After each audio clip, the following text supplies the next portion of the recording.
Good morning, I'm Kenneth Moten. And I'm Janae Norman. Here are the top 5 things to know this Wednesday. Number 1, tracking Hurricane Dorian. A dangerous storm surge is building along the Florida coastline as the hurricane unleashes powerful winds and drenching rain after decimating the Bahamas.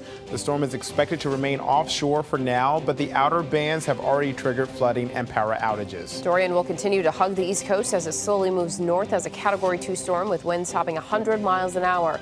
And it could make landfall along the Carolina coast with 7 feet of storm surge and up to 10 inches of rain in some areas. The devastation in the Bahamas is staggering. 7 people are confirmed dead, but that number is expected to climb. 13,000 homes have been destroyed. Emergency crews and ordinary residents are working around the clock to rescue the stranded. An estimated 60,000 people need food and clean water. We have more on the rescue efforts on abcnews.com. Number 2, the gunman who murdered 7 people and wounded 25 in West Texas over the weekend used a loophole to obtain his weapon. The shooter was banned from having a weapon due to mental illness, but he bought an AR-style rifle in a private sale, which is how the majority of guns in America are sold, and where background checks are not required. Meanwhile, Walmart has announced it will end the sale of all handgun ammunition and ammunition used in assault-style rifles. The NRA called the move shameful, accusing Walmart of succumbing to the pressure of anti-gun elites. And now Kroger has joined Walmart in asking customers not to openly carry firearms in its stores. We head to Hong Kong for number 3, where pro-democracy protesters may have scored a major victory after months of demonstrations. The top official in Hong Kong is now expected to formally withdraw a proposed extradition law with China, which sparked the protest. Hong Kong's government is meeting today. Number 4, a new twist in the college admissions bribery scandal. 2 parents charged in the scandal now claim the University of Southern California has a regular practice of considering donations before deciding which students to accept. Newly revealed school documents allegedly name certain students and their families' potential to make big donations to the university. The school says the parents are just trying to divert attention away from the fraud charges they face. And finally, number 5, new research finds girls perform better than boys on exams that last longer. Researchers in Europe found boys generally do better on math and science tests, while girls have the upper hand on reading exams. But when the math and science tests last longer than 2 hours, girls move out in front. Researchers say the improvement appears to be because girls can sustain their performance for a longer time. So if you give us more time, girls win at everything. How about that?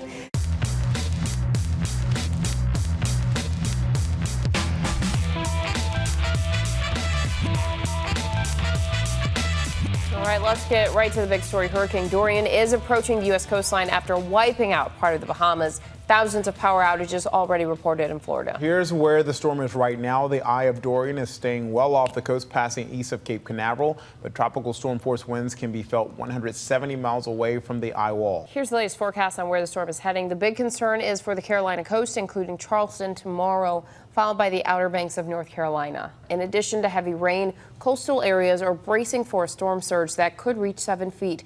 Up to 10 inches of rain could fall in some areas. And right now, the first effects of Dorian are the heavy winds. Gusts could top 70 miles per hour as the storm crawls along the coast. ABC's Serena Marshall begins our coverage. She's in New Smyrna Beach, Florida. And Serena, we can see the wind and rain starting to pick up.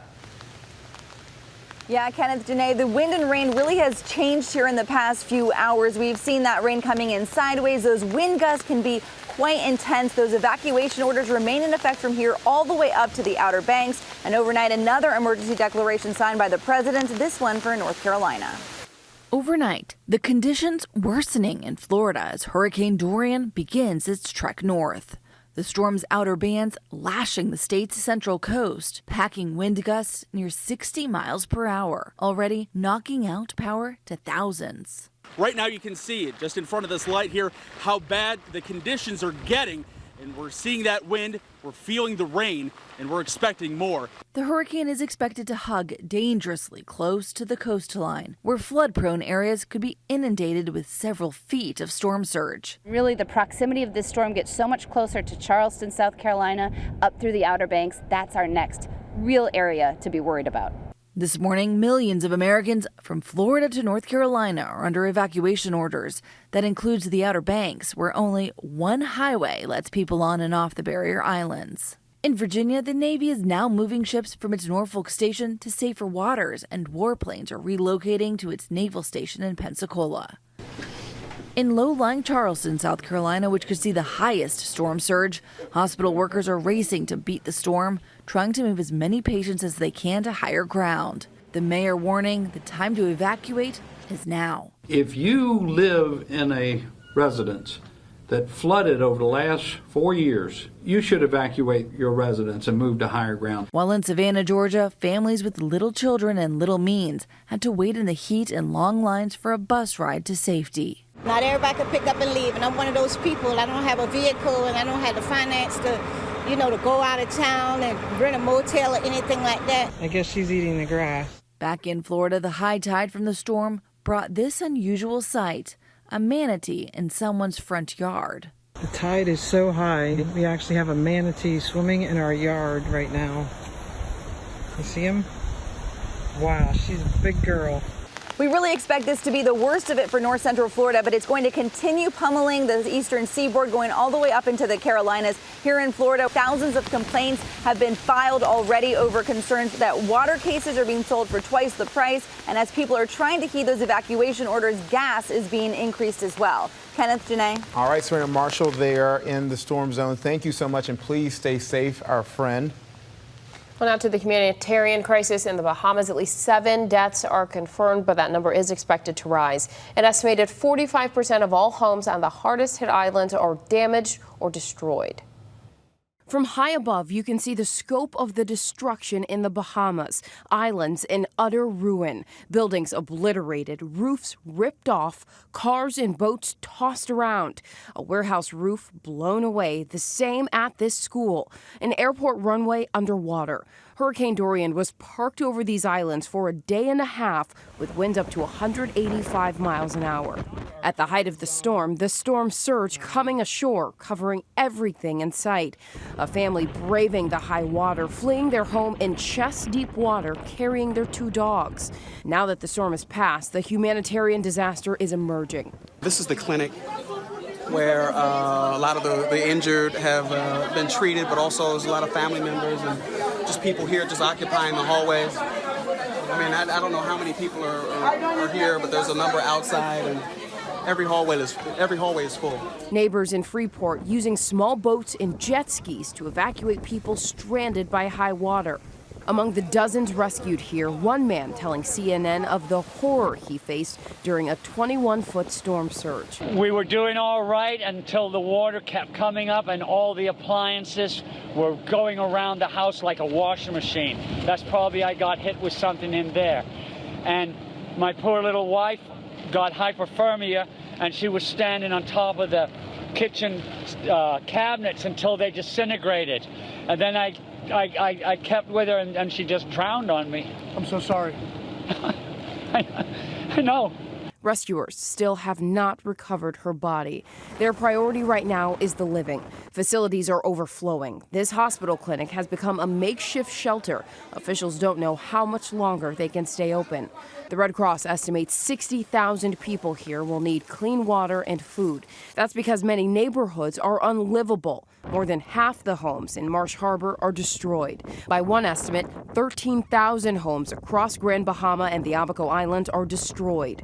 The U.S. Coast Guard has planes and helicopters in the Bahamas delivering aid and helping with search and rescue missions. You can see a United States Coast Guard helicopter behind me. Another military aircraft helicopter. They've been running patients in and out. They've been rescuing from the Abacos. The Prime Minister, realistic but determined. We are in the midst of one of the greatest national crises in our country's history. Bahamians, especially Abaconians, are very resilient.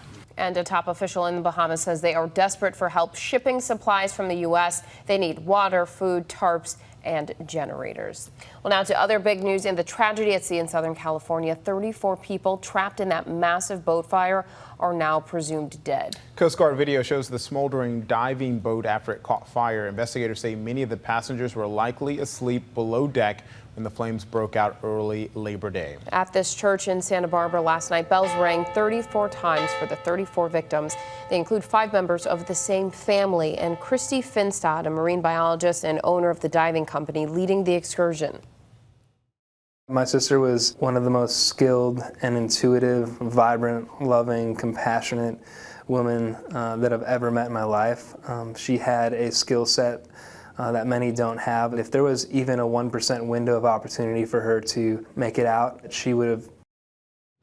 The cause of the fire remains under investigation.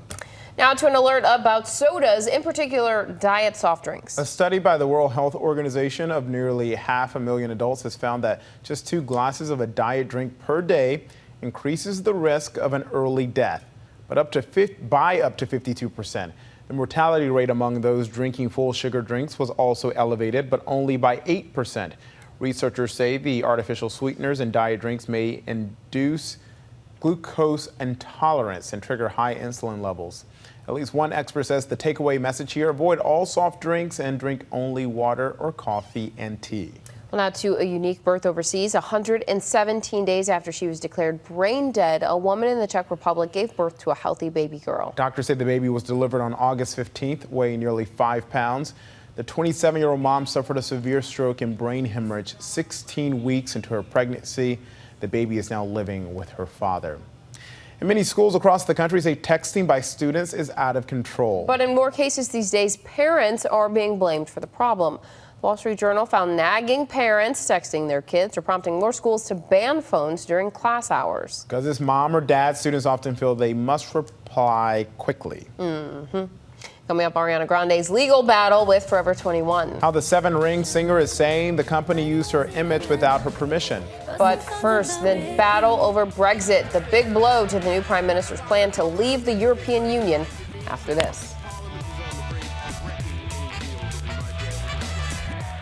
Well, we turn now to the fallout from the recent string of mass shootings, including the latest one in Texas over the weekend. Walmart has announced it will limit the sale of ammunition and handguns. Meanwhile, we're learning how the Texas shooter got his weapon, and it's sparking calls for change in Washington. This morning, after a month of mass shootings, the announcement from Walmart CEO to employees to, quote, make the country safer by ending sales of all handgun ammunition and ammunition used in assault-style rifles. The retailer sells 1 in every 5 bullets in the U.S. This morning, the NRA calling the move shameful, but others praising it. I think the steps they're taking really show the need for corporate America to step up and make a difference. Walmart, which stopped selling military-style weapons in 2015, says it will also stop all handgun sales in Alaska, the last place in the U.S. where it sold them. The chain will still carry hunting rifles and shotguns. But the company is also asking people in open carry states not to openly carry guns into stores. After the mass shootings in El Paso, Dayton, and Odessa, Texas, the gunman in that rampage who murdered 7 and wounded 25 It's okay.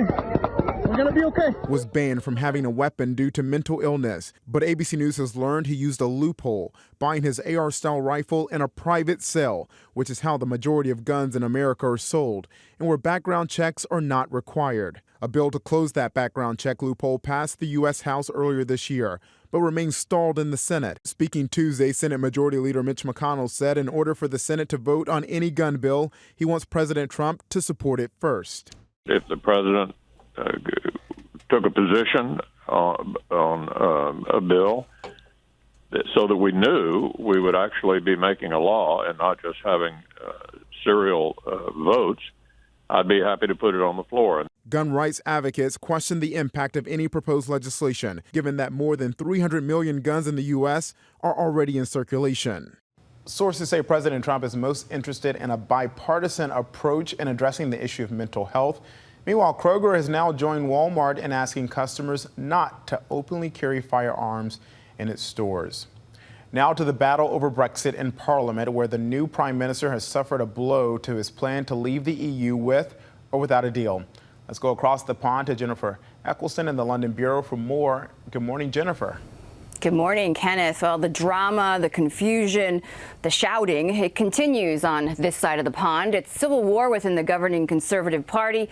Prime Minister Boris Johnson lost his majority in Parliament after Conservative MPs who oppose a hard crash out of Europe jumped ship to vote with the opposition and forced the PM to continue a debate, a bill to block a no-deal Brexit. Now, enraged, the PM booted those members of his party who voted against him. 21 of them did so. It's really a knife-edge moment for the new PM. He's only been in charge for a few months, and now there's a challenge to his leadership and the very real prospect for a national election right before that Brexit deadline on Halloween. Now, I know you guys can't get enough of this story. Lucky for you, the feisty debate and that shouting, that will continue for much of the day. We do kind of love the shouting in Parliament there. It's pretty unique there. Hey, moving on to Pope Francis. He's preparing to go to Southern Africa for the second time, a region where Catholicism is growing, but where conflict and climate change have taken their toll. So what's on the agenda? Absolutely. He's on his way to 3 African nations, and the environment, we're told, is expected to top his agenda in Mozambique, Madagascar, and Mauritius. The pontiff used his last service at St. Peter's Square in Rome to urge action, saying the world was experiencing a climate emergency. This is this Pope's 21st foreign trip with over 45 countries visited.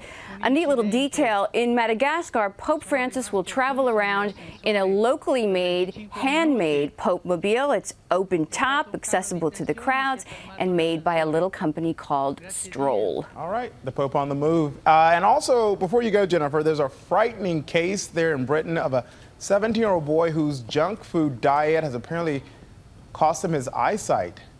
Yeah, a cautionary tale for parents and all of us, really. A teen who ate nothing but fries, chips, and other junk food for years slowly went blind as a result of this poor diet, according to a new report here in the UK. Now, this case highlights a perhaps little-known fact about unhealthy food consumption and the lack of vitamins. In addition to being tied to obesity, heart disease, and cancer, a bad diet can also permanently damage the nervous system, particularly your vision. Now, doctors say this type of blindness can be reversed if caught early. Sadly, that was not the case with this teen. Yeah, it's not the case at all, and sad to hear those details, but again, as you mentioned, a cautionary tale there. Hey, Jennifer, thank you so much for joining us from across the pond. We appreciate it. You're welcome. Let's check our notifications now, starting with a man who proposed to his girlfriend for a month without her realizing it. He actually put the ring in her hand while she was sleeping. Even while they were shopping, out sightseeing, he put it in certain areas and took these selfies for a whole month until he finally popped the question. We understand he popped that question, but he won't tell us exactly how he did it. But it's amazing that she was not able to catch on after all these images, putting the engagement ring in certain places, and there you go, the happy couple. And we have a new world record. A chef has broken the record for the longest, the world's longest egg noodle. You see him there. He actually used different ingredients to make sure that that noodle stayed really in all together there. It was a long noodle, so long that I think it was like 600 feet long or something. Yeah, 602 feet long. He said he soaked the noodle in sesame oil to prevent breakage and then apply pressure while it was in a wok to elongate the single piece of pasta. So congrats to him. And a little girl's love for country music on full display. It happened at a Morgan Wallen concert in Virginia where Parker Sue's mom captured her passionate performance. Take a look.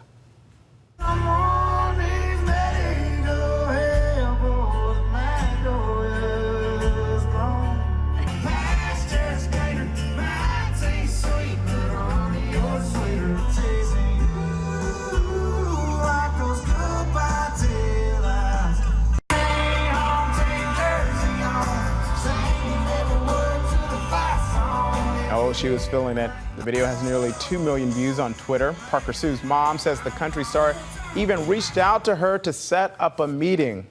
Moving on, Ariana Grande rocked the music scene 5 years ago with her Getting Over You anthem problem. But this morning, she's apparently dealing with one pretty big problem. She's launched a new legal battle after retail chain Forever 21 used what she says is an Ariana lookalike. Here's our Will Gans. This morning, a big problem for Ariana Grande. The pop star filing a lawsuit against Forever 21, claiming the retailer stole her name, likeness, and other intellectual property to promote their brands for free. The suit filed Monday in LA alleges Forever 21 came to Ari at the beginning of the year for an endorsement deal, but her team turned it down. And according to the court docs, that's when Forever 21 went for the next best thing. I see it, I like it, I want it, I got it. The lawsuit claiming the brand used a look-alike model, sporting an outfit similar to the one Ariana wore in her music video for 7 Rings. Breakfast at Tiffany's and bottles of bubbles.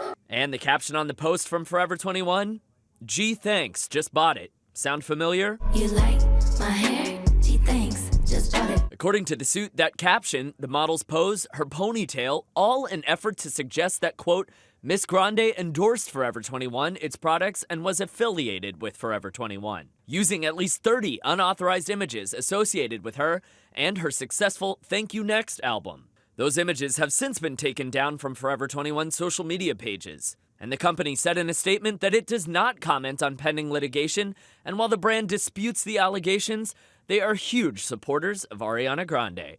Ariana is seeking at least $10 million in damages for copyright and trademark infringement and other alleged offenses.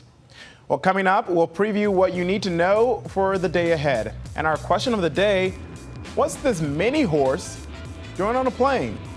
More after this.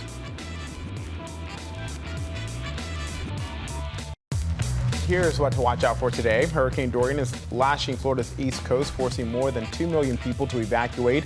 The storm is expected to move north into Georgia and the Carolinas. The indecent assault and battery case against celebrity chef Mario Batali returns to court today in connection with an incident at a Boston restaurant where he allegedly kissed and groped a woman against her will in 2017.